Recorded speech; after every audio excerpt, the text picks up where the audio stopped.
Hi everyone, I hope you're now able to hear me. Yes, you can. I can hear you. Yes, Yara, we can. Go ahead. So my name is Wanjiro Diara. I'm a cybersecurity practitioner. I work with Serianu, part of the product and research team. So with me, we have Adonijah, Katana, and Velma, also part of the Seriano and Cyber Shuja team, which is a subset of Seriano. So today we'll be taking you through a couple of things. One will have a walkthrough on a CTF. So I don't know whether you guys are excited or are prepared to hack into a machine. So that is one of the practicals we're going to be having today. And then with that, we'll have a walkthrough on the CTF itself. And then finally, we'll give out some of the project requirements. I Is there a question so far or something you'd like me to clarify before I hand it over to Adonijah?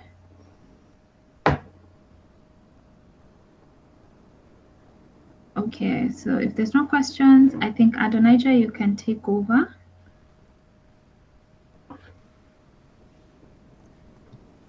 Okay, thank you, Riara. Yes, my name is Adonijah Kiplimo. I'm a trainer at Cyber Shuja. So let me just share my screen.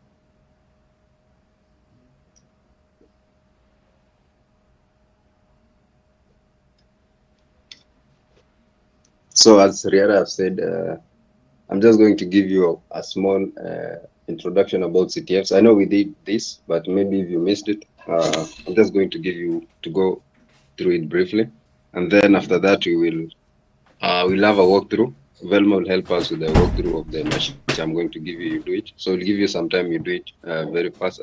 The machine is easy. It's an easy rated machine, so it shouldn't take you much time to do it. So and after that we'll do a write up, a walkthrough by Velma.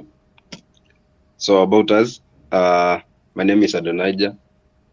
I'm a security instructor at Cyber Shuja. Okay, I have a colleague also, Velma, who she is also a security instructor at Cyber Shuja. We also have Katana and Riara as well. So briefly, I know you know this, we had talked about, so I'm just going to go through it very fast. So what are CTFs? As you know, CTFs they are types of security competitions where participants solve security related challenges. And the main aim of these CTFs rather are to simulate a real world security scenario for learning and for practice. Now, what are some of the types of CTFs now that we that people use? So we have Jeopardy style, we have attack and defend, and we also have the King of Heal. So in Jeopardy style, we have in this type of CTF, we solve things like solving puzzles across categories like web. We have cryptography, we have reverse engineering, and also forensics. We also have we have the attack and defend, where here the teams compete by attacking opponent systems while defending their own. And then we have the King of the Hill. This is where the participants maintain control of a machine for longest time, while others try to take over. So those are some of the CTFs that are in place: the Jeopardy, the attack and defend, the King of Hill. Now, what are some of the importance of CTFs? So the first importance of CTF is, of course, gaining hands-on skills. Like you get the real-world practice in domains like cryptography, forensics, exploitation, and web security. Again, we have creative problem solving. So it encourages innovative thinking, collaboration, and quick learning. Yeah. So when you say innovative thinking, you'll be thinking on how to navigate some challenges, some challenges into you getting flags. For example, if we say capture the flag, it's in the case that let's say I'm giving you a needle, uh, uh, and there's a stack of cotton. So I place the needle in the and the below the at the bottom of the cotton stack. So your work is to navigate through the cotton stack to get into the needle. So you'll be thinking now, how am I going to get into that needle? What should I do? Should I just remove the cottons above? Should I just be removing the cotton before I reach the needle? Should I just burn the cotton, because the needle of course will not burn? So those are some of the ways you can use um, to get into the flag. So that's innovative thinking. Like you think how to now navigate all through the maybe the security that has been put in place for you to get the flag. So we have collaboration as well. Here is where you collaborate with teams. You build CTF teams to do um, CTFs. Majorly, most CTFs require you to have teams for you to participate. When you register for them, you're being told to join a team or create a team. So that encourages collaboration. So maybe one of the team members knows networking, one of the team members is good at cryptography, one is good at pawn challenges, one is good at forensics, one is good at MISC. So that is why teamwork is very important in CTFs. Like maybe for me, I'm good at cryptography. My friend is good at networking. And then there are challenges of cryptography and networking. So most probably we'll be able to solve those challenges because we are spread all across the topics. So we also have career development and opportunities. So many top CTF players are sought after by security companies. Yeah. So this is true. Many CTF players are sought after by security companies. For example, the CTFs when you play,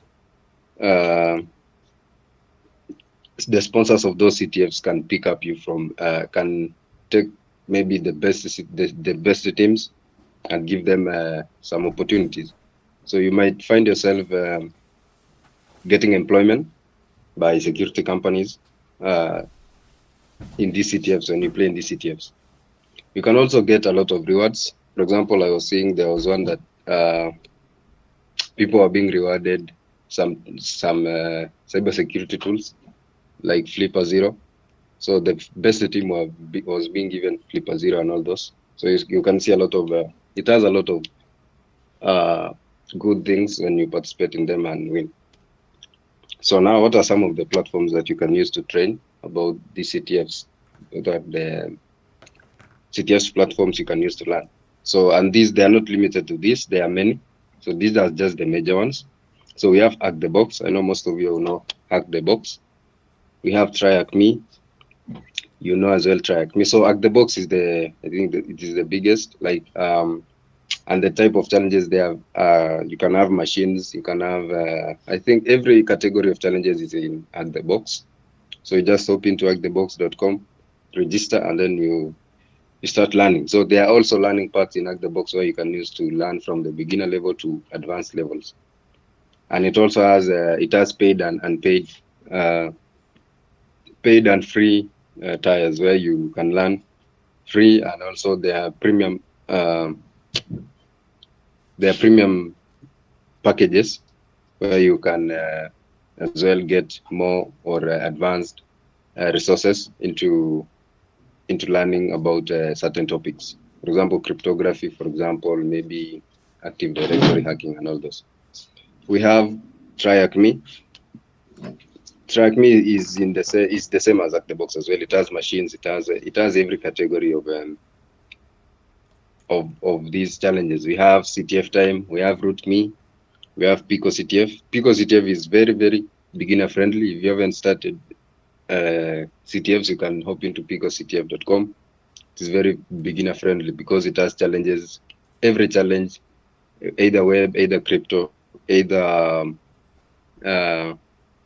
forensics, and all those. So you can just start from the beginner levels to the advanced levels. We have cyber talents, we have over the wire, we have Valnab. So Valnab is basically a repository of machines, of vulnerable machines, boot root machines, which you can now you download it and you run it locally on your machine, on your VM, either VirtualBox or VMware. So Valnab, it's a repository of vulnerable machines, created vulnerable machines.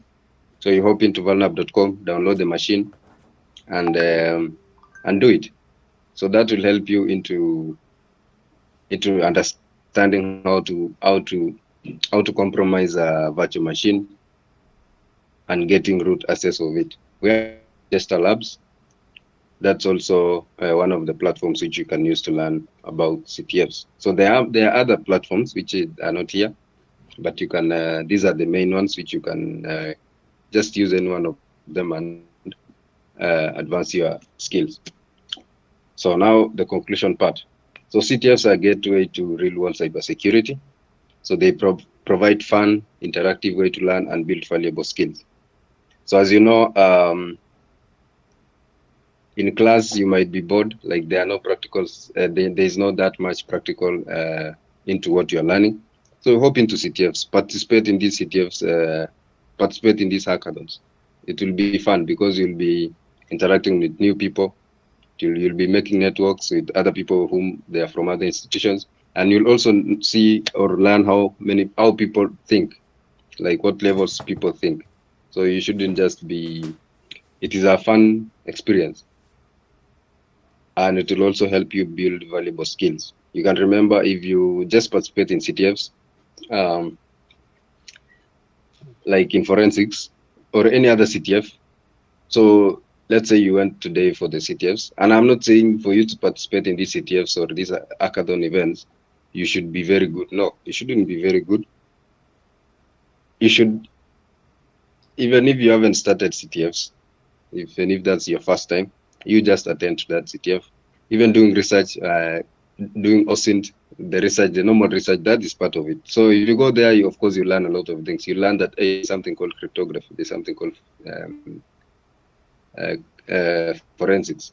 So how does it work? So you'll get that curiosity of learning about all these things. So we also have boot root and beyond. This is whether you are solving a single challenge or hacking a full system. CTF pushes you to think critically, creatively. So in boot root challenges, this is where you get a machine. You are given an IP of a machine. This is what you'll do actually. So, and you are being told to hack into that machine. So you're given some, you're not given anything. There is no hints, nothing. So you're just given an IP address and you're being told, oh, hello, can you hack into that machine and give us the root flag? So your main aim is to navigate, like doing whatever you want to the IP until you get the root access of that machine, of that IP. Yeah, and then you also have continuous learning. So participate in more challenges and follow cybersecurity news and stay ahead. Yeah. So this is what you should do as well. Okay. In cybersecurity field, you should I think we've got up to some. date always in the trends or I'm okay. cybersecurity news, because every now and then many things changes. You should know how things are going on in the world in matter cybersecurity. So. So those are that is the conclusion part of it. So and now the challenge part. So the challenge part is a boot to root challenge. This the main aim of this challenge is you to get the root flag of the machine. So gaining the root flag of the machine, we are going to give you an IP address. You hack into it. You use any other tool you want. You navigate through the machine and give us the root flag. So in this challenge, you'll be given an IP, and the objective is to gain root level access. So the aim is to simulate the process of hacking into a vulnerable server from scratch. So you'll need to, this is a simple hint. You'll need to identify open ports and services running on them to gain initial access. And also you'll need to perform privilege escalation to gain root access or root administrator rights. So that is basically what the challenge is all about. So I'm giving you a room to ask questions regarding the slides and all, and the CTF in general before you hop into the machine now. the challenge itself.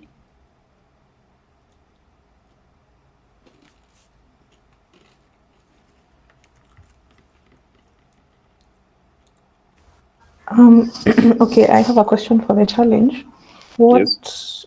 tools will we need to download prior? Okay. The tools you need to download is generally you should have Kali Linux in your machine, or if you're running it as host machine or VM. I think that should be good to go because it has all the tools you'd need, or Parrot security.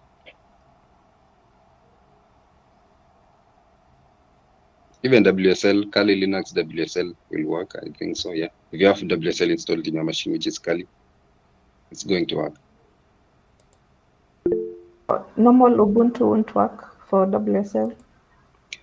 Okay, normal Ubuntu will work, but it will work now if you have installed all the tools that is required. As you know, Ubuntu is for development; it's not for security purposes. But if you have turned your Ubuntu into something for security, maybe you've installed some of the tools that used to security, it will be good to go. Okay. Yeah.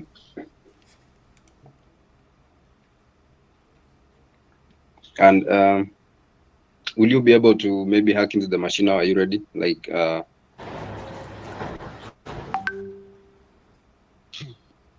many of you? I know most of you have your machines with you right now. Is that the case?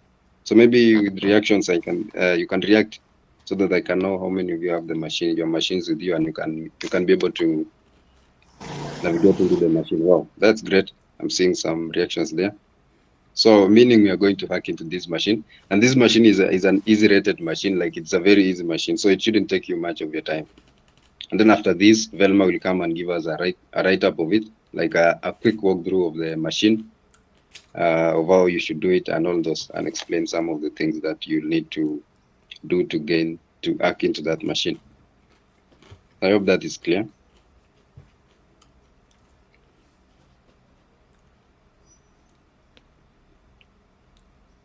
Loud and clear. Okay.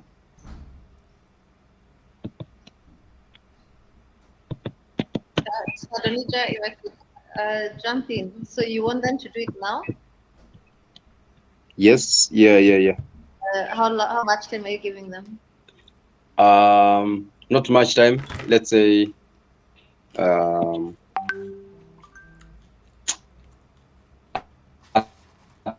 most about 15 minutes. I think that's enough because the machine is very easy. Yeah. They need to download some software. No, they don't. If you have Kali Linux, Kali is pre-installed. It has all the tools that you need. Yeah. But do they have that? I'm just wondering if some of this is the first time they're hearing about this. Do they Oh, that? okay.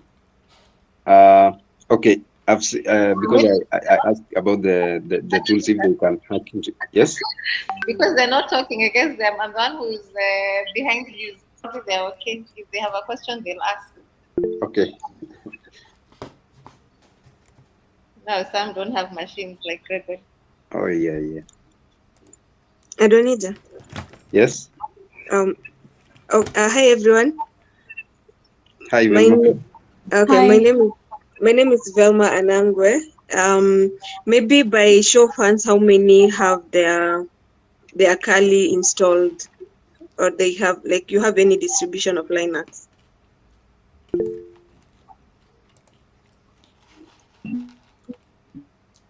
Okay. Okay, I think for the guys who have their environment ready, you can try it out, and then after like 15 minutes, we can do a walkthrough for the whole class.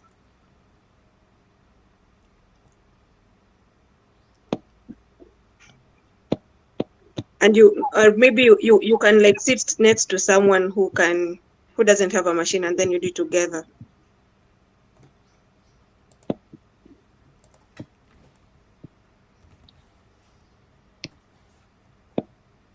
Okay.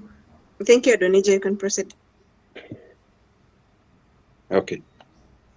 Okay, I have a suggestion. Yes. why don't we go through it all together, and then those who have their machine, their Carolina installed, they can go and train it later on, because not all of us have installed the machine. So why don't we go through it, and then later on, those who have Carolina installed in their machine, they can go and practice later on. For the rest of us who don't have machine and those who don't have their computer with us. Yes, please. Yes, please.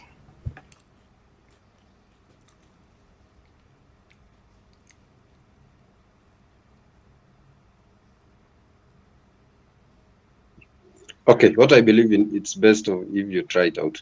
But don't worry, we are going to give you a walkthrough as well of the machine. So maybe as they do it, we can have some questions regarding the CTF.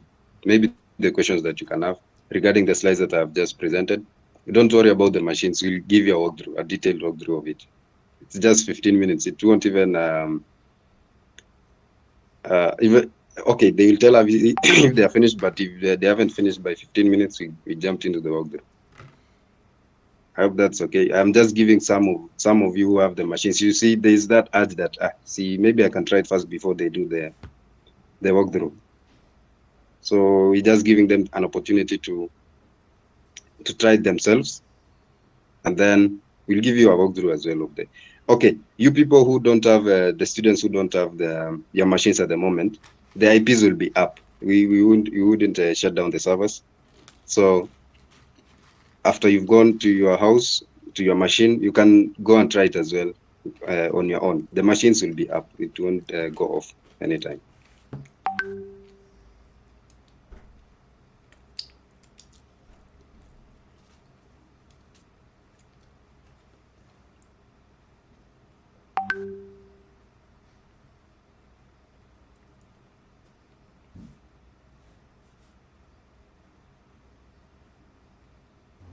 So do we have any questions to the slides that Adonija just shared with us? Any clarity you'd like, or just any, maybe you have a bugging question regarding CTF, how to get good at it. I think this is the time for you to ask as we wait for those who are attempting to hack into the machine to proceed. So please go ahead. Don't be scared. I have a question. So does downloading a WSL for Kali Linux come with all the tools compared to like having like the full OS on your machine?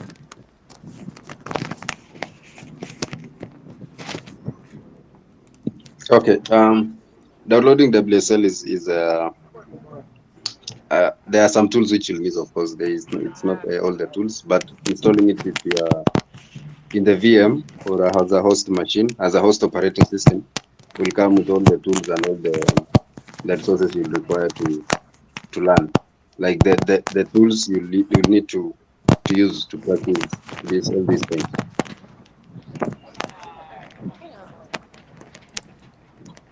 For me, I already have Ubuntu. So I'm wondering what tools should I install on Ubuntu so I can try out Pardon? this CTF. I'm saying Yes. I already have Ubuntu. And I think I can Yeah. install those tools on Ubuntu. So which tools do I need to install to try out this CTF? Okay. Specifically for this CTF, Nmap. You'll need MySQL server. I think those are some of the tools that you need. It has to be my SQL server. It can't be like Postgres or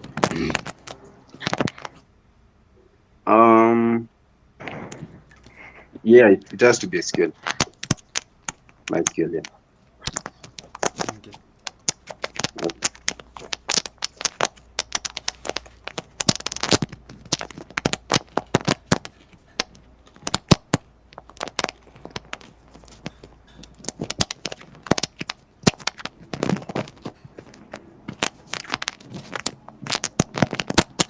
Anya, kindly mute yourself, or I can mute you.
How is the progress for those who are doing the machines?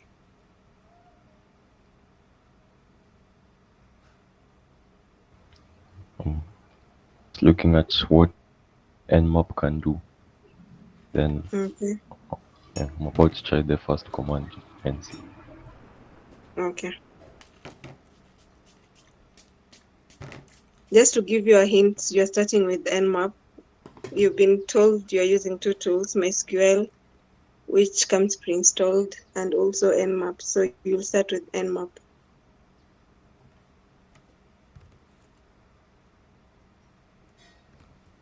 Is MySQL for like storing the output or something? No, it's for querying the database. Or so the also the for this IP When you address the ports that are open now for the MySQL database for these IP addresses. Yeah, for that specific IP address. So MySQL tool will help you access that server since like you're not like connected to it. Okay. It's SQL server or MySQL. MySQL. Okay. Use the MySQL terminal client. Yeah, sure, you can try. Okay, thanks. But remember, you need to be connected to that server, the server that is hosting the database. Yeah, I'll specify the host portion. The host should now be these IP addresses. Yeah, definitely. Okay. Okay, thanks. Any other person? How is the progress?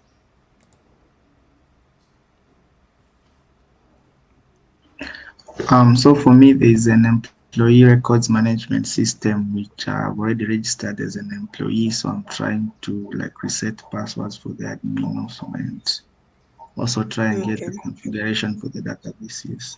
So that's far I've gone. You can see you are quite, you've really made some steps. Okay.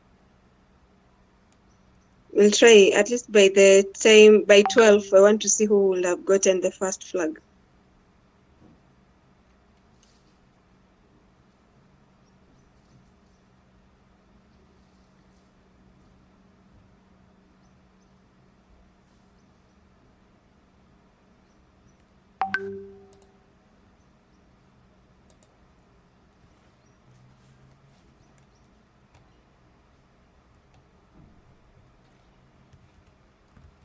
Anyone is looking for hints?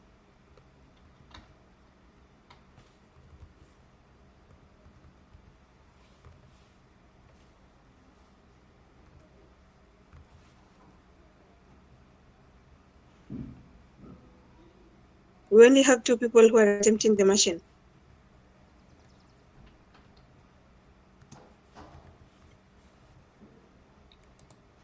I just wonder for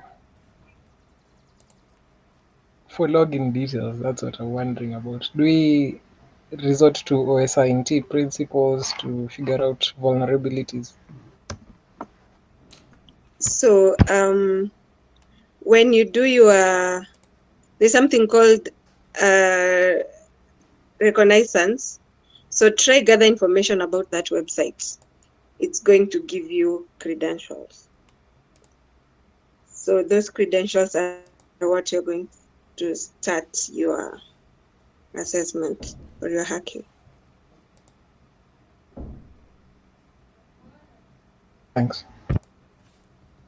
So just try and gather information. That's a hint I've given you guys. Try and gather more information on that website.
Anyone who need hints, you can ask where you're stuck. You can help by giving you a hint. So we have 3 minutes to the walkthrough.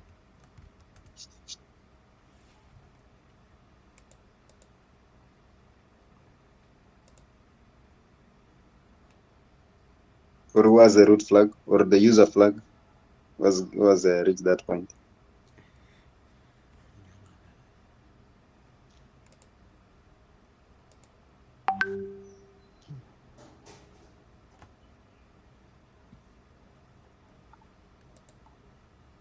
If you get any flag, just post it in the chats. We see who will be the first one to get it.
Just so as you know that everything is working in the machines. There's nothing that's not working. So I'm seeing people saying SQL is not working. It's working.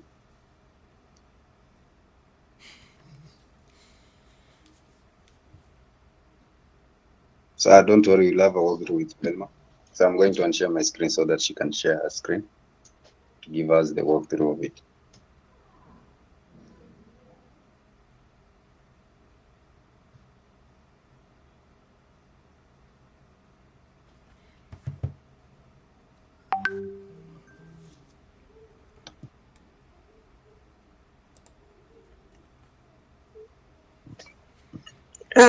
Okay. So I'm going to share my screen and then we can do the walkthrough very fast. Maybe for the people, for the guys who are attempting, where were you able to reach? For me, I managed to access the management system, but then I don't Oh, know how to go forward from there. that is good. At least that is the first step. Any other person?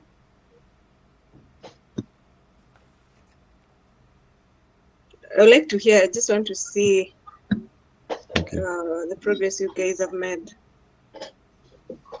Okay, so for me, I was trying to access the So admin site so Irene, that I can. Oh, You've tried to you access can the go admin? ahead. I was trying to access the admin site so that I can get the configuration file, the PHP configuration file for the DB, so that I can get the DB password. Yes. So I'm pretty sure the application has a vulnerability. It's just that there wasn't enough time to exploit it and get the configuration file for the MySQL database, which I could have used to log in and get the users who are on the DB. Yes. Okay. Thank you for those who have attempted. I think we'll now do the walkthrough.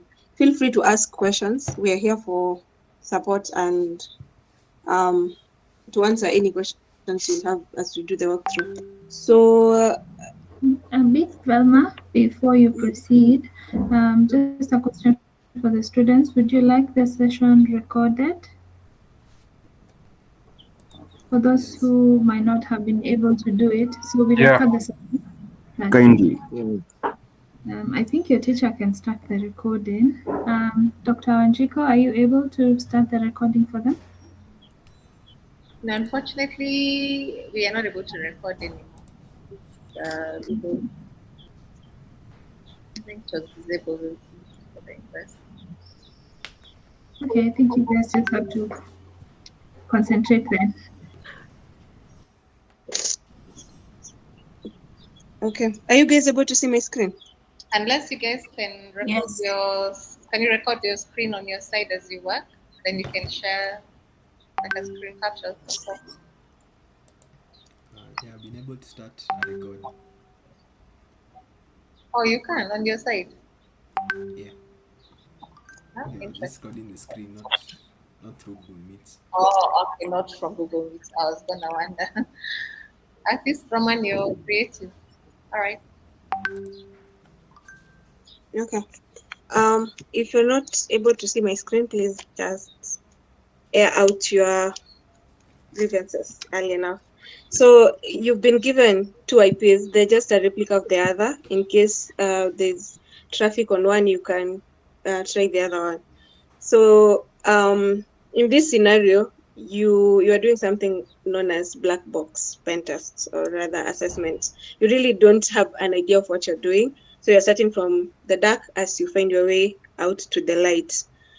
The first thing you do once you have an IP or a server, you try using the tool known as Nmap. This is the tool. Nmap.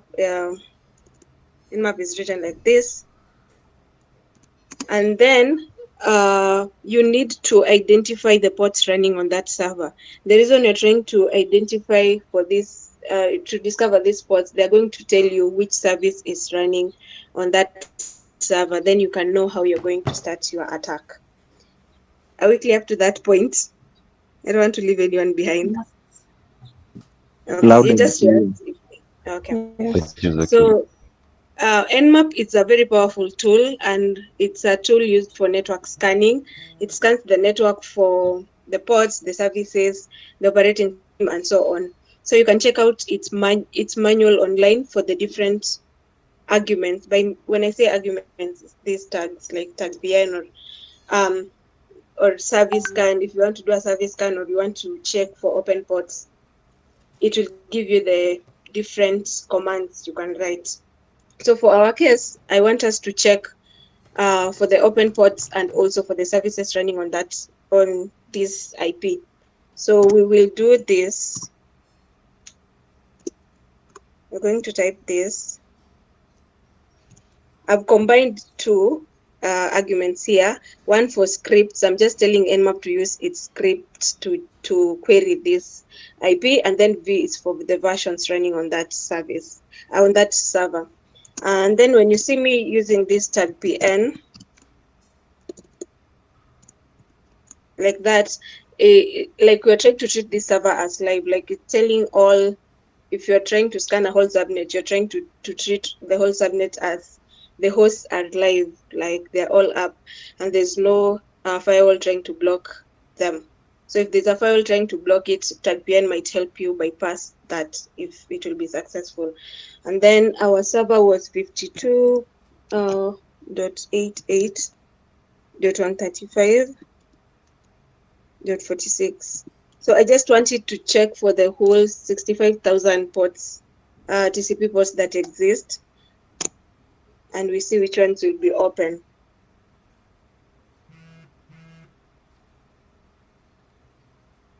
Do you have a question up to that part?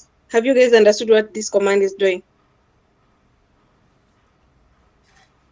So they're different. You can use different arguments with nmap and you'll find different results depending on what you're looking for.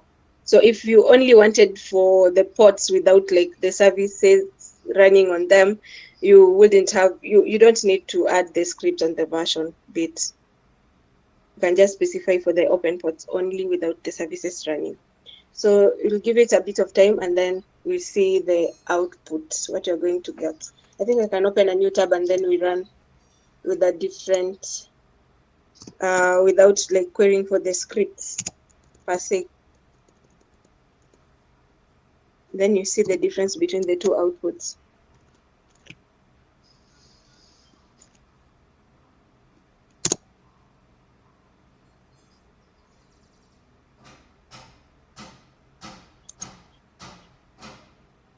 If you're not able to see my terminal, just let me know so that I can maximize the screen.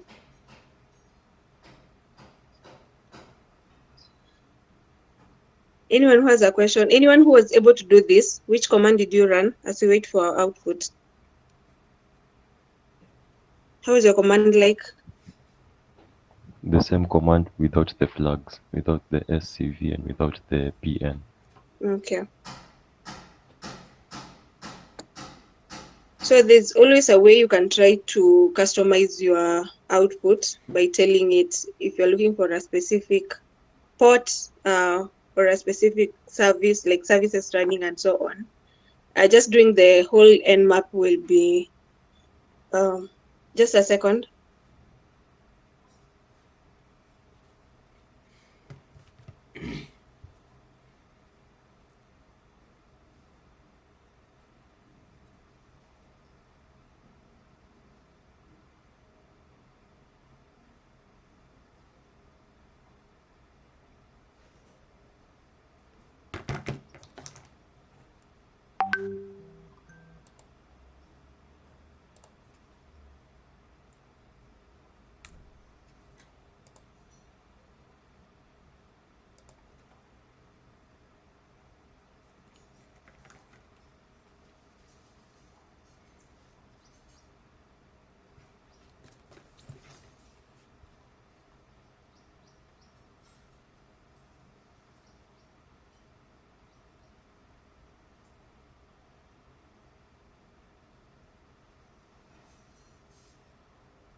Hello everyone. I think Velma had some issues with power blackout, so she's rejoining.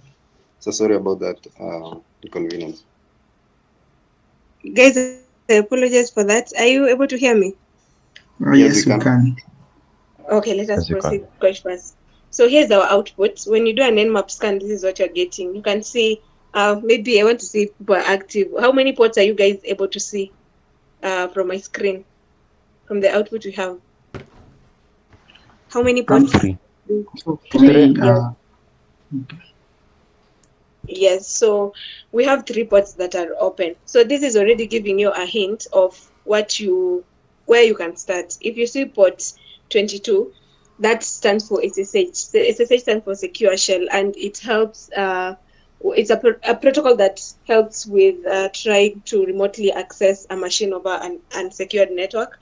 And then when you see port 3306, that one is for MySQL. So definitely it's giving you a hint you might interact with the MySQL database at some point, or rather you might need to have access to that database and then you might try and manipulate it. When you see port 80, I believe that's straightforward. It tells you can try and access this server via web browser. So you can, when you try and access, the first thing you can do during our reconnaissance, now we are gathering information, it's copy this IP and try access it via our browser. If you're not able to see my screen, please just let me know. So we'll just paste it here.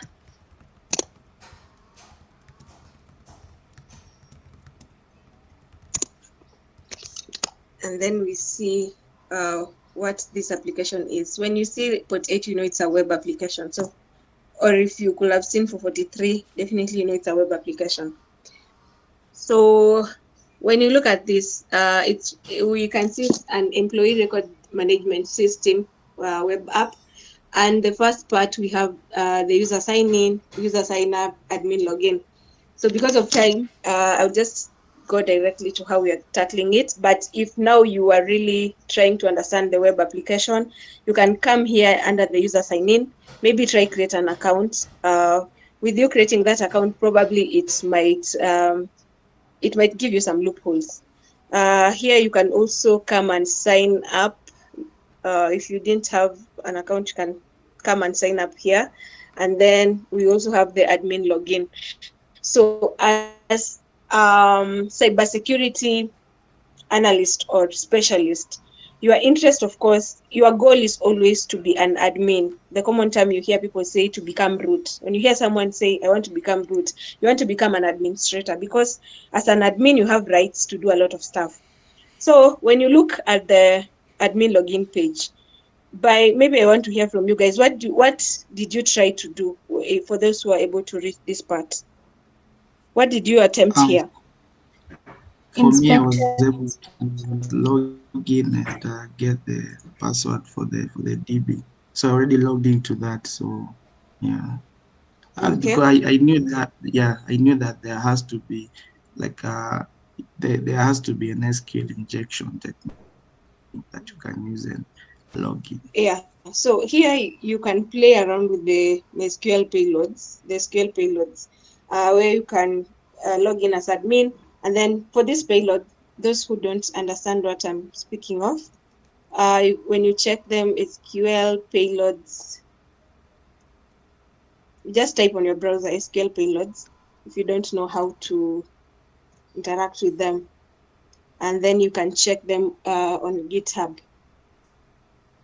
Uh, these are what we call payloads. Payloads is something that if you try and inject in a login page, if the login page has misconfiguration or broken access control issues, you are going to have access. You're going to gain access to the platform. So these are the different payloads you can try. So we're not going to try that because we're using a different method for this. So those are the payloads. And here you just play around with admin. So they'll tell you either it's admin, this is the username you're using, and then that specific payload, and so on. Another way is always try the default credentials that exist. Most people usually use admin and then maybe password, admin, password 123, you see whether it works. So you're just playing mind games with this application when you are playing as a dev or when you're trying hacking. So you try that, maybe it fails. You need to become creative. One key thing when you're doing your information gathering, try and inspect that page. You can inspect, you can view the page source. By viewing the page source, you are trying to check the code, the source code for that, the code used to design that login page. So when we check um, uh, the code, sorry, the page source, this is what you see. So you need to read in this. You need to read these lines of code and understand. Try and capture something of interest, or probably there is a link leading to something, and then you try and click on it and so on.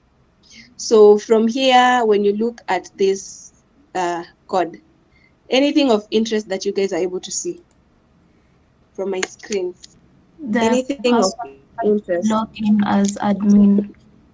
Yes, so you see, this is a comment left by the developer, which is a common mistake that developers do. So you might just be doing it for the sake of reminding yourself to finish some tasks, and then you end up forgetting and you deploy your application without removing this. So this is a hint. You've been told, hello, admin do not this test at 123, and you see already this is giving you a hint. The user here is admin. Remember, there's a difference between admin in caps, A in caps, and then, so when you're trying to log in, it might depend with how it was configured.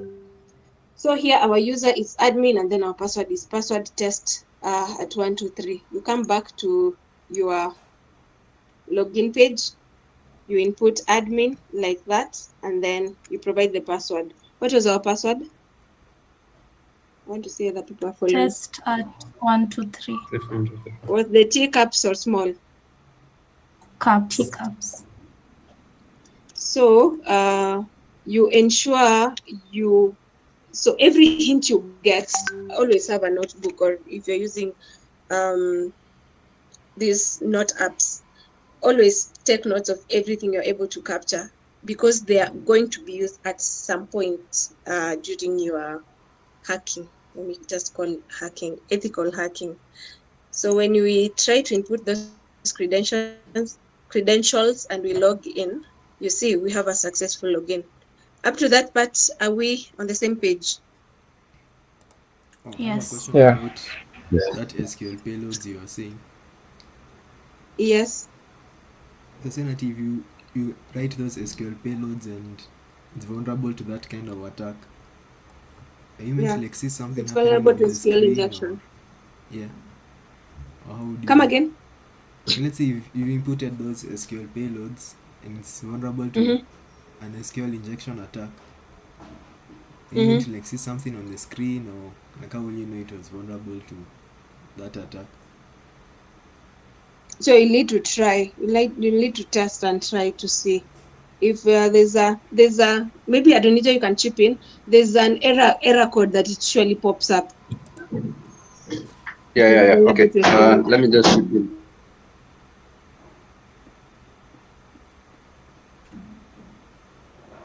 Just continue, Adonija. Click on the SQL injection. Yes. So in SQL injection, so this is where we supply a certain payload to the input login page of any other system, like for example the admin login. So of course, in admin login, there's a database hosting that path. So maybe quickly, if Velma is going to allow me, I'll just have to let me share my screen quickly, and then I'll just briefly to demonstrate Yeah, that, and then I'll for the give sake of Velma learning, the. just share. Okay, thank you. Where is it? Here it is. Nice.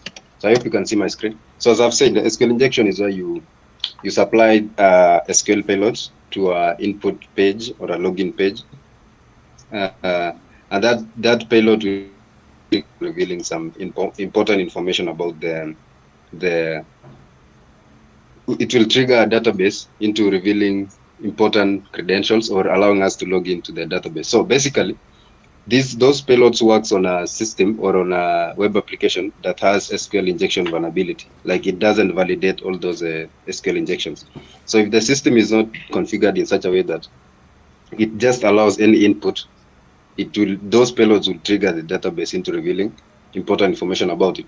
For example, as Velma said, we have SQL injection payloads. SQL injection.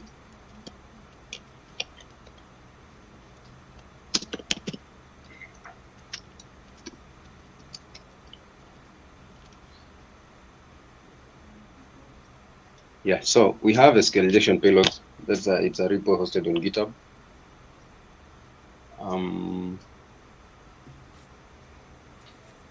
Yeah, all these payloads, these ones.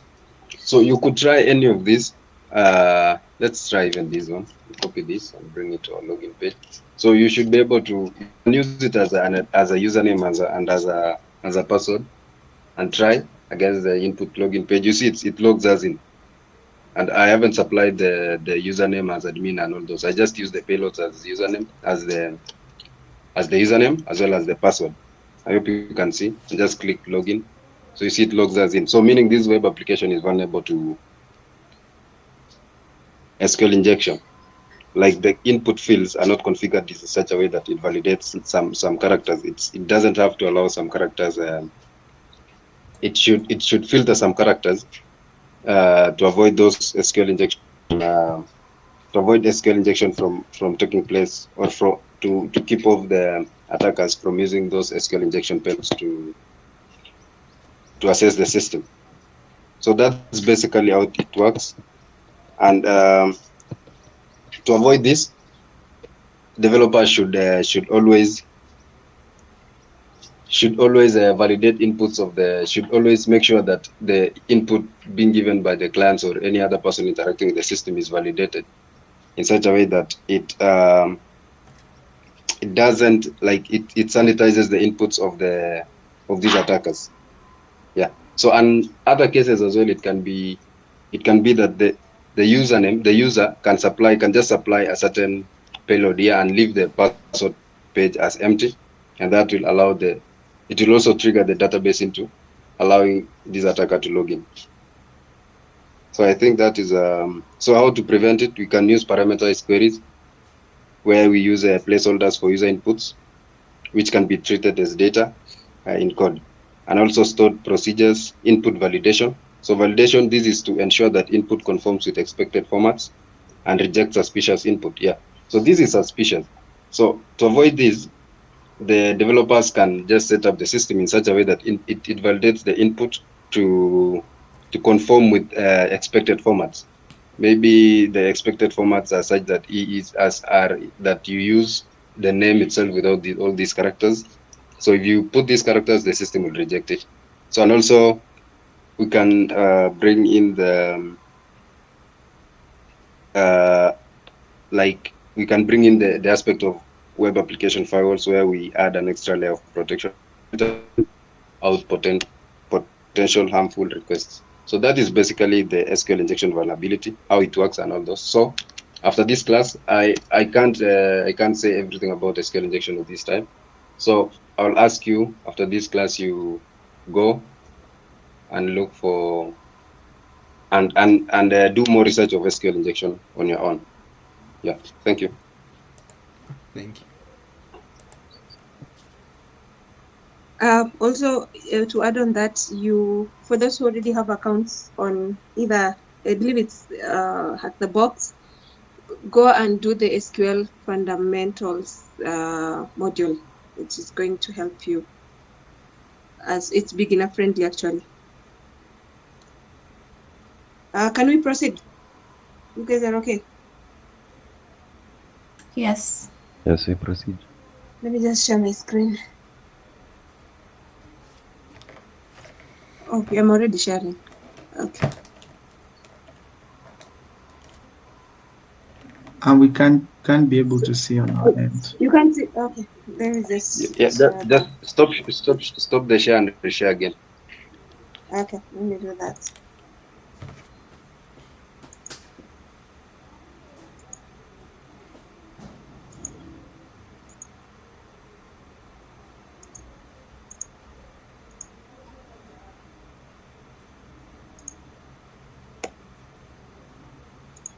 Please confirm you're able to see my screen. Yes, you can. So here, this is where we were at. We were able to log in. You can see we are admin, and then the total registered employees are 10. This is on the dashboards, and then we can check on all employees to just see who they are. I don't know. I'm sure you guys tried this. I don't know whether it's James, Najma are in this session. Probably you're the one who added these details. So when you look at this table containing the employee details, we have the employee code, we have their first name, the last name, email, contact, and so on. So you can check out, so we can try deleting Alice from here as an admin. Uh, you can try adding, like creating more people and adding more people in this in this list and so on. So our key interest is the first employee here. It's already giving us some hints. We've been told the username, it's tricks, and then the password is this long code you're seeing here. So this thing you're seeing here is called a hash. What we mean by a hash is when a password is encrypted in a way that you cannot be able to read it as plain text. So this one is a hash. You have a user called tricks, and the hash is provided, and you've been told to use these credentials to log in to the Lecuture server. So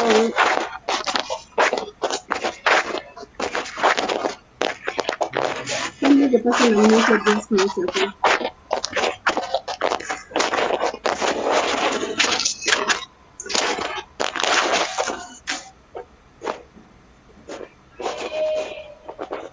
The person who's unmuted is making quite some noise for people.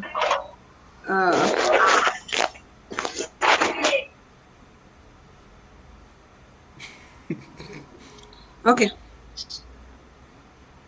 So up to this part, we've gotten the credentials for the MySQL server. So you need to use this credential. In short, you already have a hint to how you're going to access that database. You need to use these credentials to access the DB. How many reached this part?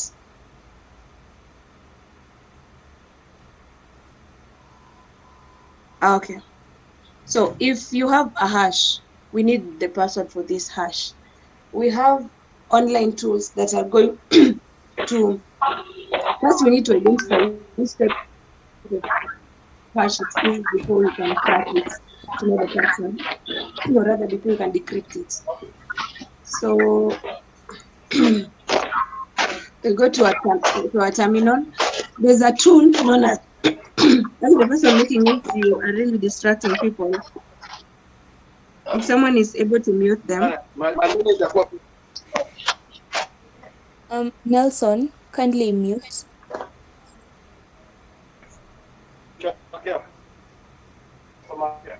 Nelson.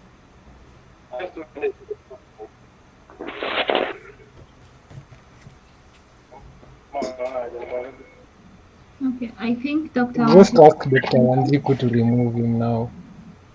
Kindly, Dr. Wanjiku, help us mute Nelson.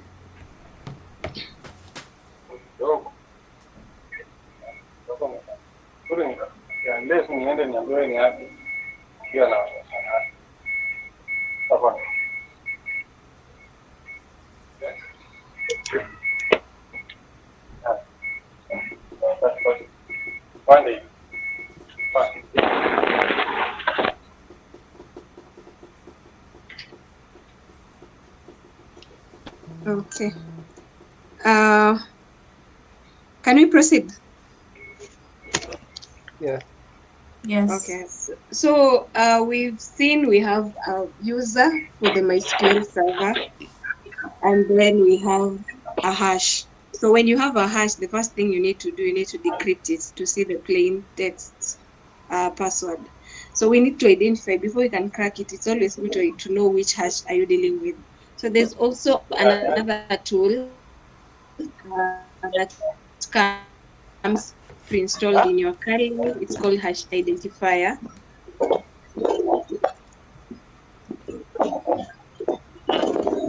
So this is the tool. With the hash that we have, you need to copy it, and then you come and paste it so that we can see, we can identify which hash it is. So so just copy it, and then we'll paste it and try to use this tool to identify the type of hash we are dealing with. So if you see our output, we've been told the possible hashes for this, it's MD5, it's an MD5 hash. So we have different types of hashes, or one being MD5, another one is called SHA-56, I believe, and then we also have others called bicrypt. Depending on the type of hash, we have different tools for cracking them. So like for a hash like MD5, we have various online tools that you can use for that. One of them is called CrackStation. Another one is called hashes.com. Another one is called Toolkit. There are quite more tools you can try and check them out. And we will also share with them probably before we end the session. So we already know we're dealing with MD5. So with this tool, CrackStation, it's just an online tool. Just type CrackStation, and then it looks like this.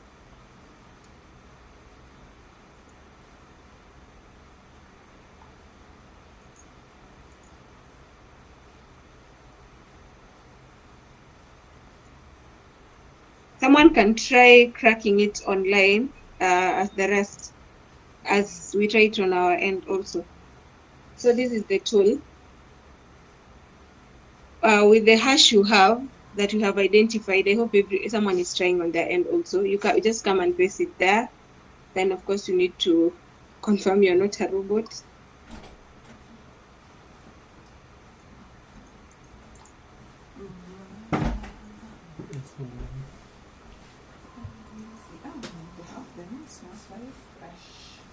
Oh. Unataka yes maintain that. Yeah. Everything smells I want your mother to suffer. You guys are laughing. Okay. If it keeps insisting, I'll just verify it from my Windows OS.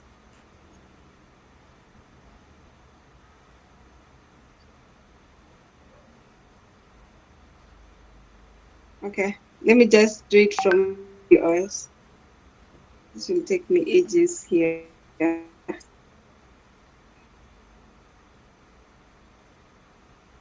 So for those who have accessed CrackStation, just you can confirm you're not a robot. Apparently, it seems I'm a robot on my end. And then you paste that hash there.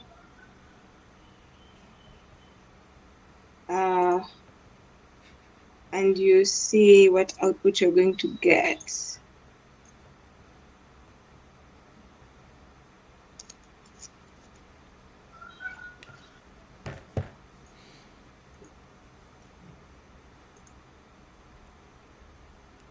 So let me just show you guys. You need to verify that you're not a robot for you to proceed.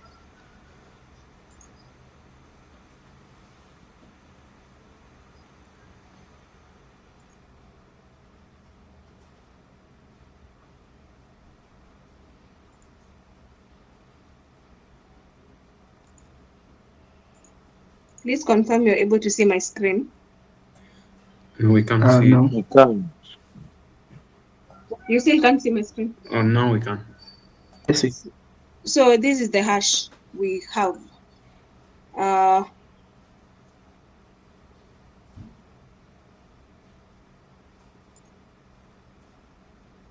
So this is the hash you have, so you need to crack it. I've verified I'm not a robot.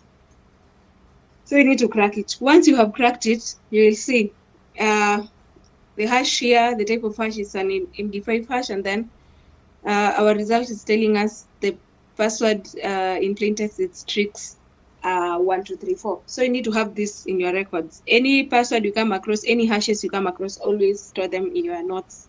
your note app or in your notes if you are writing it down in a notebook. So we go back to our terminal and then we try and access the MySQL server. How many As tried you logging? as you try to log in, I wanted to ask Mm-hmm. that process of saving a password that you've retrieved, is it part of the idea of creating a publicly available password? Per se, no, yes. When you need to brute force, probably for more accounts, you might use the passwords you have found to create a dictionary for yourself, to customize your own dictionary. Although you already, Kali already has its own dictionary, but you might need, for example, if you are dealing with a company like XYZ, probably most users are using their password with an XYZ attached to the password string. So you might need to play around and customize your wordings with whatever you find. Oh, thanks. Okay, so we already have a password for the MySQL server. Now we go to the next steps. So I hope you guys have seen so far where we are at. We have found, we were able to log in, we were able to get credentials for the MySQL server. And from our nmap, if you can remember the ports, we had port 22, port 80, and port 3306. So at some point, we might need to do SSH because we have already checked the web app on port 80. Now we are dealing with port 3306. After 3306, probably we'll get more hints to now do the SSH bits. Okay, so for the MySQL, we use this tool, MySQL tool. We're trying to access that server to connect to it. So this tool is going to help us with that. That is the tool. You provide the user. Who was our user from what we found? Tricks. Yes, so our user is Tricks. You need to provide Tricks there. And then you need to provide the server, now the host you're dealing with. Our server was, I believe, 52, 135, 46. We have a password for that. You will provide that there. So you enter the password. What was our password? What password have we been able to decrypt? Tricks 1, 2, 3, 4. So you provide it there, and then you enter. We see whether you'll have access. So you guys can see we already have access to that server. So we need to start querying the MySQL database. So here you need the basic, you'll need some basic commands that you usually use when you're querying MySQL. The first thing you can do is use the show command to show the database that are available.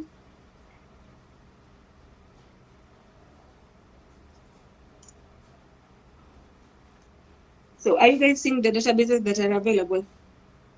Which one are they? Maybe someone can just shout their names.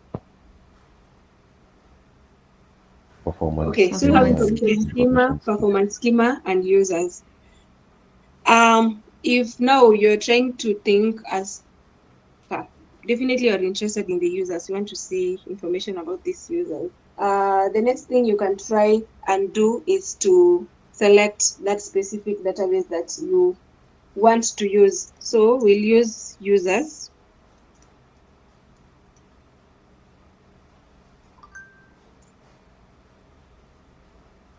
So we've already selected that database. You might use the command describe just to see how the database looks like. So use this command. You can check out, for those who, I believe you guys, some of you are developers and you have interacted with these commands before.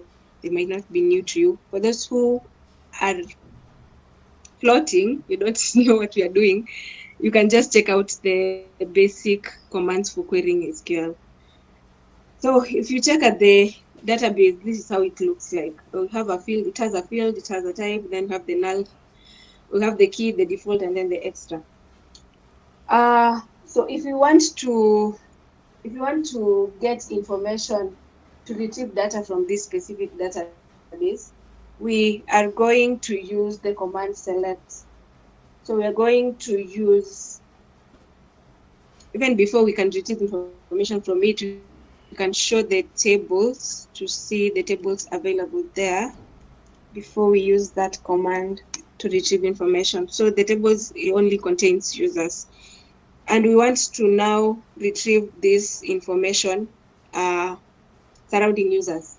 We're going to use the select command, or someone can give, I'm sure this is not new to you guys. Which command are we going to use? Someone give us specific, the full command we're going to type here. Select stuff from users.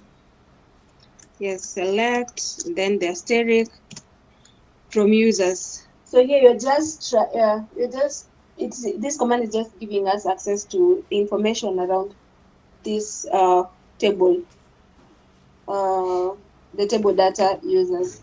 So we're going to use that command and then we see what information we're going to pull. Sorry, what did I do? Kutoka.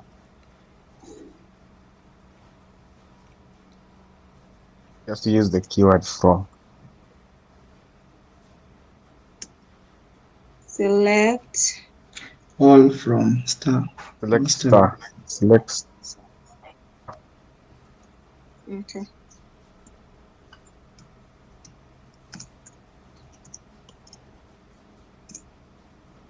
So yeah.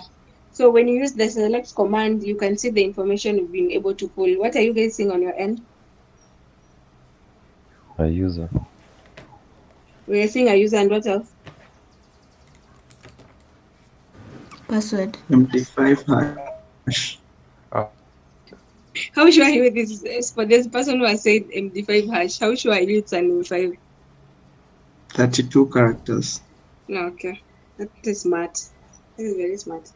Yeah, so if you're not sure, if you don't have the general knowledge as him, you can always go and try and identify the type of hash you're using. So again, we need to go and crack this hash. So with this information, remember we had another port open, which was port 22. You guys remember that, right? So that means we can do an SSH, and this is a hint for SSH credentials. Are we together up to that part? Yeah. Yes. So I'm just going to copy that. I'm going to paste hash, decrypt it again using CrackStation, and then we get the password.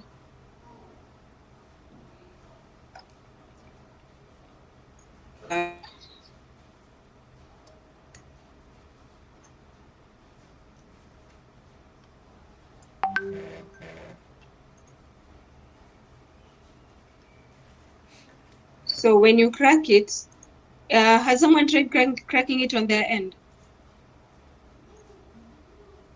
Oh, yes, Peter 1, 2, 3, 4. You're getting Peter 1, 2, 3, 4. So when you crack this password, this is what you should get. This is what you should be seeing. I hope we are on the same page up to this part. So this is the password for Peter. Now we go to the next step. The next step, which is a second.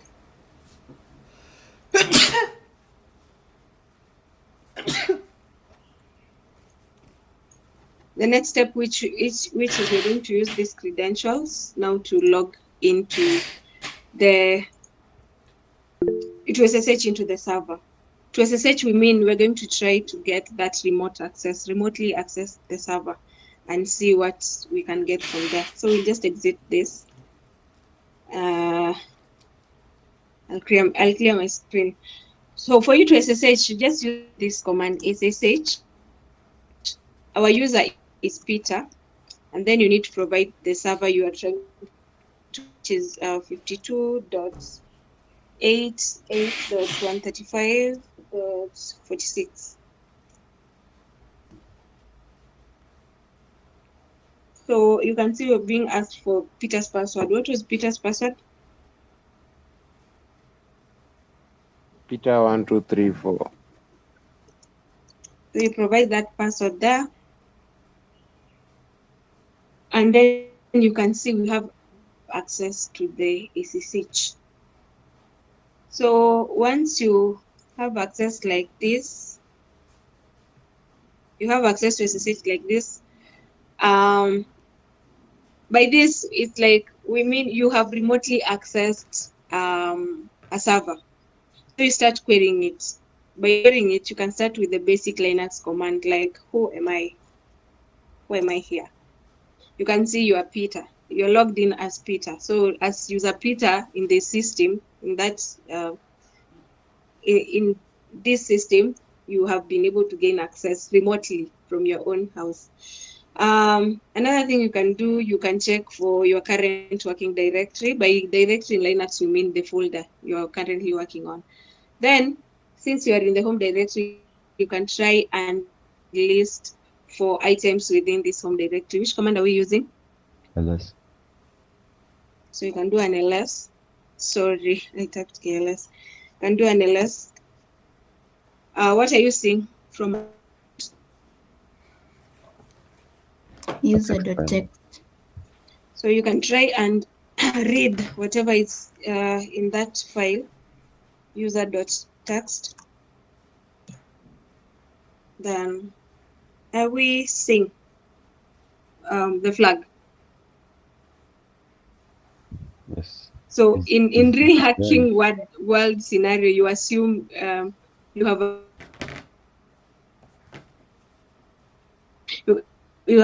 accessed Aduma's machine.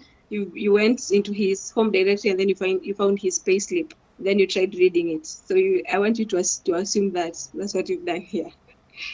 Next, probably now you want to become an admin. You want to escalate your privileges from just being the normal user Peter here. You want to become an admin. So we've already checked who we are in this system. We are Peter. And our goal for you to become admin is what we call root here. So you need to switch to become root. If you try to, which command can we try to use to switch to root?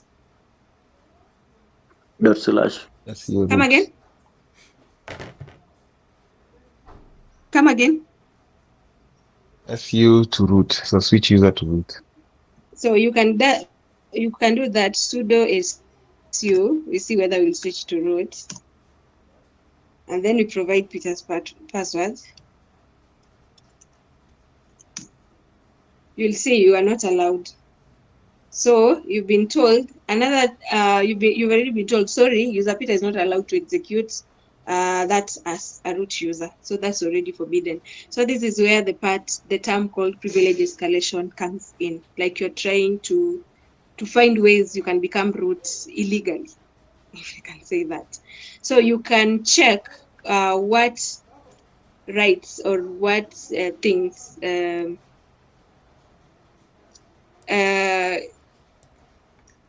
uh, this user Peter can do or can execute as root.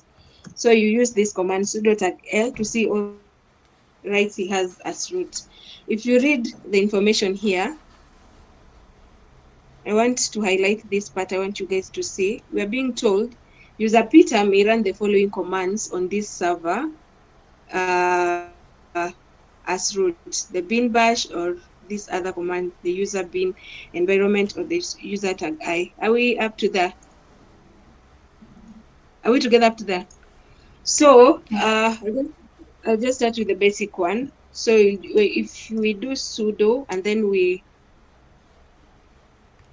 run bin bash, you can try if you're trying it out on your end, you can try the other command. If you execute that, you can see you're already getting the root access. But first you'll need to switch the directory. So if you check here who you are, you are root. But remember we're trying to get the root flag out of this. So you'll need to navigate into the root flag. root to get the flag. So you'll do the CD and then you navigate into the root directory like that. And then when you ls, you'll be able to see what is within the root directory, and then you can cut the content. Just a second, my cal is frozen. You can cut that root.txt, and then you get the flag. Are we together up to that part? So that's how you are hacking into the machine. Just needed these two flags. This one and this one. Anyone who is lost? Any questions?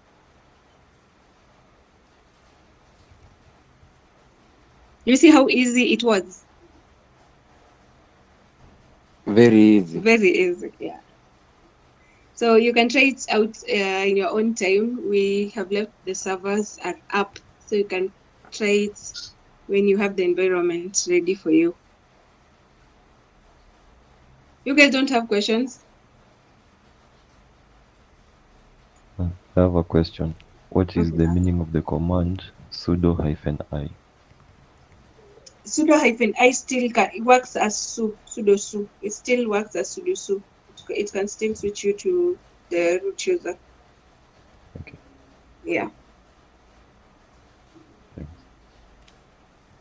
I think that is it for this practical.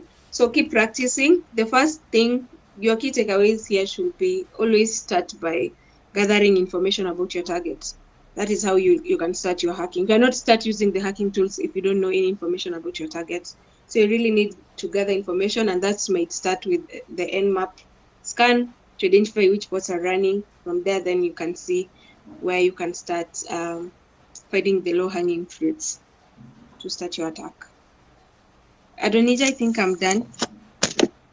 I believe I'm done. Okay. Thank you. Thank you very much.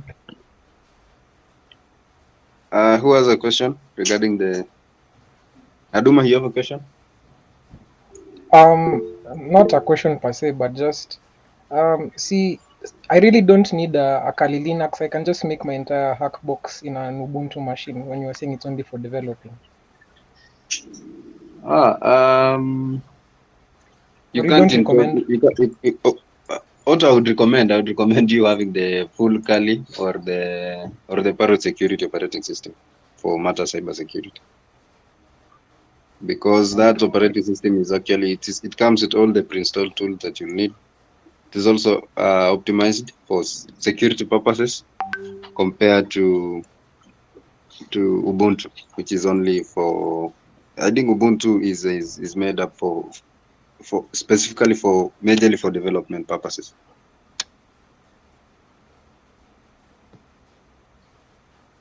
Yes, Roman. Yeah. Okay, for most CTFs, I just noticed they use a lot of PHP sites. So I don't know if that's just a coincidence or something up with PHP.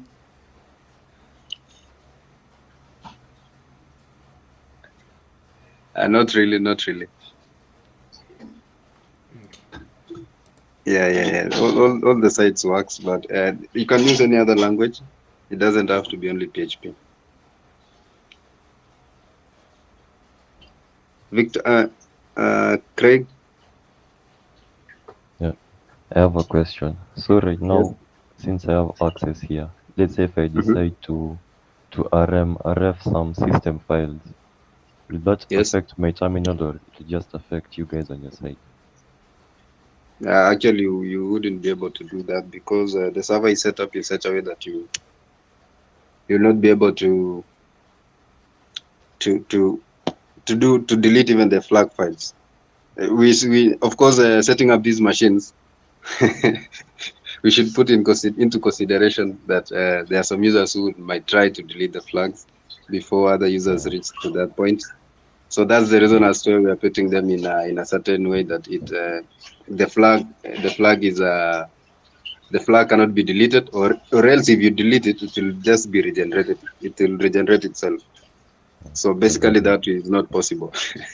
That means someone can Maybe be messing Adonija, up you all can of the let him try. hackathons just like that. Yeah, allow him to fulfill his wish. Just let him try. Let him play around and see what he can do.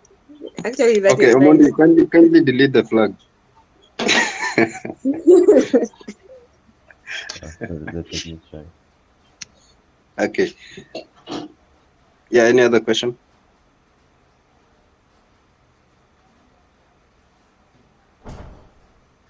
I have a question. Yes, you have managed to crack into the server. How Yeah. then can you protect this server and so that someone cannot be able to use the same method to get into it? Okay. So as you remember, we started with Nmap, and then from Nmap we went to the web application. So basically, what you should do, the web application, I talked about SQL injection. There was one that Velma showed you, the credentials which you found in the page source. So what you should do before putting your application in production, you should confirm first that all the code that is in the that runs that web application doesn't have any exposed credentials. For example, you saw that there was a comment there telling the developers to delete the passwords there. So meaning before you deploy it, you should check all those to ensure that there is nothing that can reveal the important credentials about the web application. In the SQL injection part, you should employ the input validation algorithms. Like you should be able to validate the inputs from the users uh, to only allow validated inputs, like to avoid the malicious inputs where the user can supply the SQL injection payloads, and those can trigger the system into revealing or allowing him or her to log in. So best practices is to ensure that the system has input validation, and also the system source code is clean, like it doesn't have any exposed user credentials. Yeah. So that's it. So if there's no other question, I'll just give it back to Riara to continue from that point. Thank you. Oh, just one last question.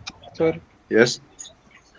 For guys who want to do cybersec projects for this unit, what kind of ideas would you recommend for them to pursue?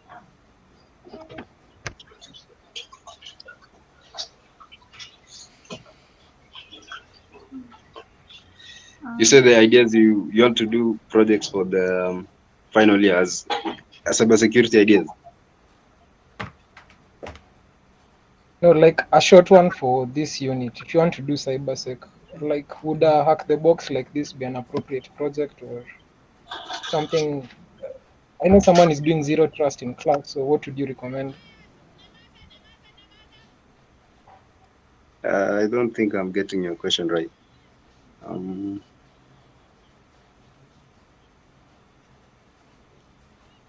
Um, Do you mean like so you for need an idea for a project, or what do you really want? So in this unit, we have to do projects on the thematic areas, and cybersec is one of them. So for the guys who want to do a project under cybersec, and it's a short term, like probably 4 weeks. What scope should they be looking at or Mhm. ideas? Yeah. Okay, personally, I can advise you to play around access control, like authentication issues. You can try and come up with something around there. Yeah, for 4 weeks, maybe you can play around that, because there's a way you can also over you can bypass MFA. So if you can try and prove that and how it can be implemented, the better.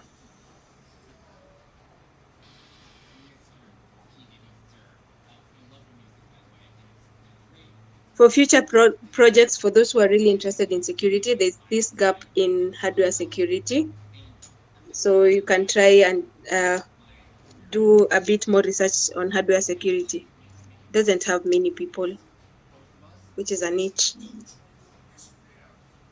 for future, but for 4 weeks, cyber security might be hard.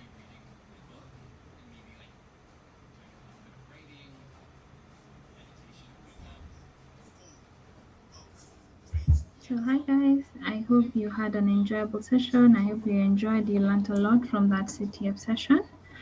Also from the comment or the question Aduma just asked, I'm not sure how long your project period is. It's 4 weeks, I thought it would be 8 weeks.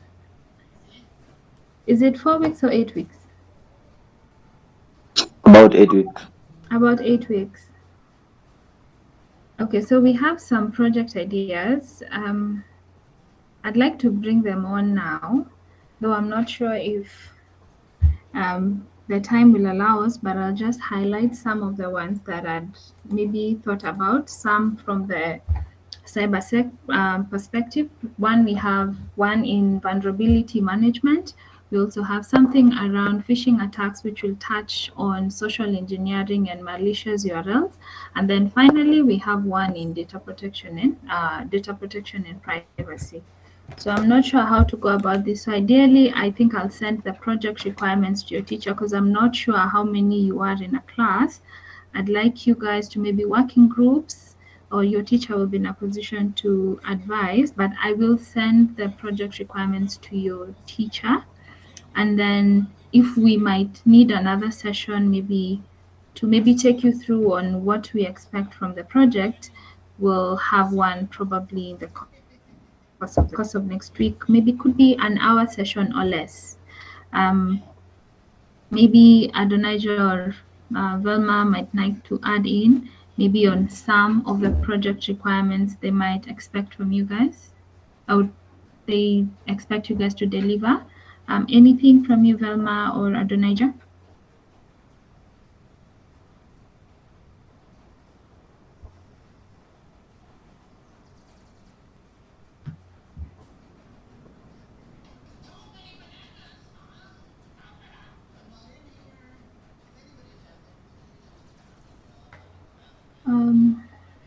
Okay, I'm guessing. You said the project's timelines, or No, like I think I'd shared with you some of the projects yeah, from them. So what are yes. some requirements from the casing point? Maybe something on data protection, something on phishing attacks, and something on vulnerability management. What are some of the things maybe we can encourage them to look forward to? Some requirements they might need to deliver, some applications they might need to use, maybe like a hint on how to carry on the projects before we wind up. Yeah. I think the first one is that I've seen can design a vulnerability management system or a prototype that demonstrates that maybe scan internal network of an assets, and also like visualize detection and metrics on a dashboard. Like, and the features it can have things like sending an email alert to relevant people or person for critical or high rating vulnerabilities.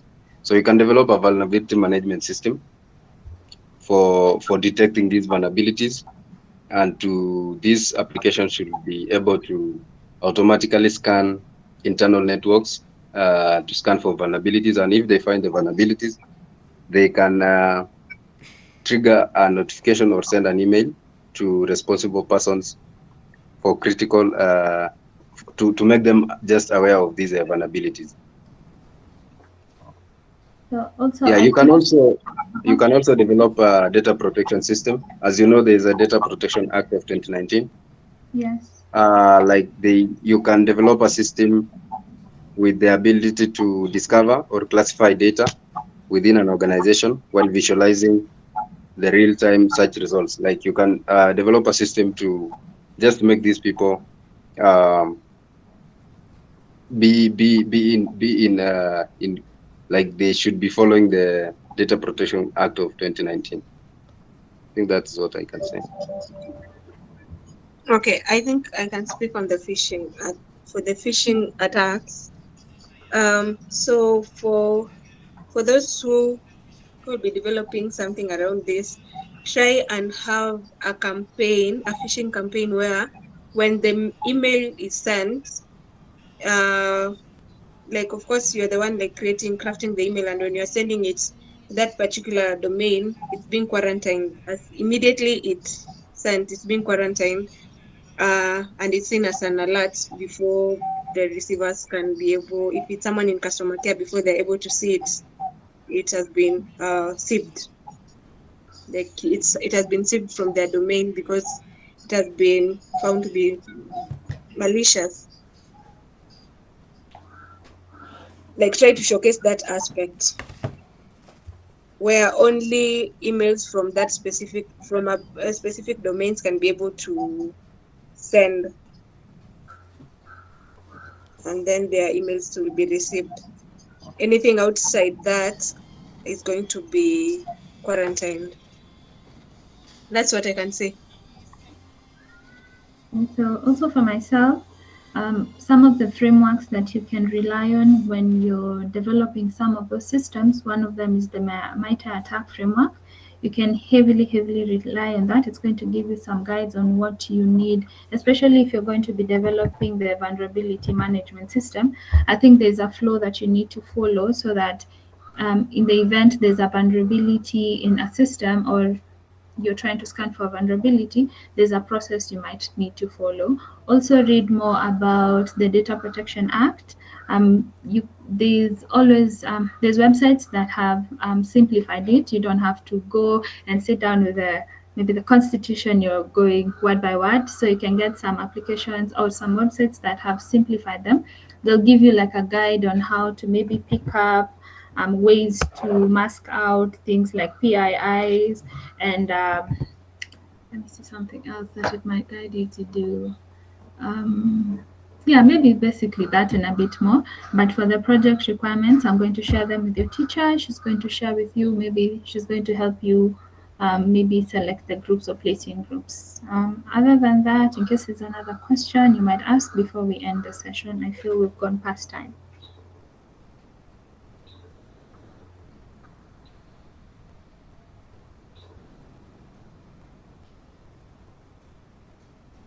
Anyone with a question or something they'd like us to clarify before we end the session?